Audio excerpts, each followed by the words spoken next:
हे म्हणणं म्हणजे एक डिग्निफाईड एक्झिट मागणं आहे। मला असं वाटतं देवेंद्र फडणवीस साहेबांचं हे म्हणणं म्हणजे एक डिग्निफाईड एक्झिट मागणं आहे। कारण काल मला वाटतं सायंकाळच्या वेळेला चंद्रशेखर बावनकुळेजी आणि देवेंद्र फडणवीसजी यांची जी भेट झाली होती, त्या भेटीतली जी खलबत होती ती जेवढी मला माझ्यापर्यंत पोहोचलेली आहे त्यानुसार चंद्रशेखर बावनकुळे यांना सुद्धा प्रदेशाध्यक्ष पदाचा राजीनामा द्यावा लागेल।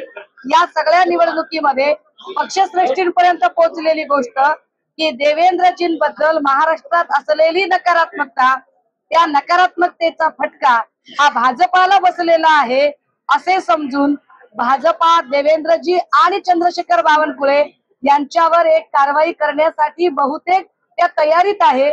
पण त्याच्या आधी आपणच स्वतःहून एक डिग्निफाईड एक्झिट घेण्याचा प्रकार म्हणजेच देवेंद्रजींचे मुख्यमंत्री कधी होऊ शकणार, माझं अजूनही ठाम म्हणणं आहे। काल जर कुणाला असं वाटलं असेल की मी विजयाच्या उन्मादात किंवा चिडून म्हटलंय तर नाही, मी अत्यंत गांभीर्यानं आणि जबाबदारीनं हे नोंदवते की देवेंद्र फडणवीस साहेब हे या विधानसभेलाच काय कुठल्याही विधानसभेला ना ते मुख्यमंत्री होऊ शकतात, ना मुख्यमंत्री पदाचा चेहरा म्हणून भाजपा त्यांना प्रोजेक्ट करेल।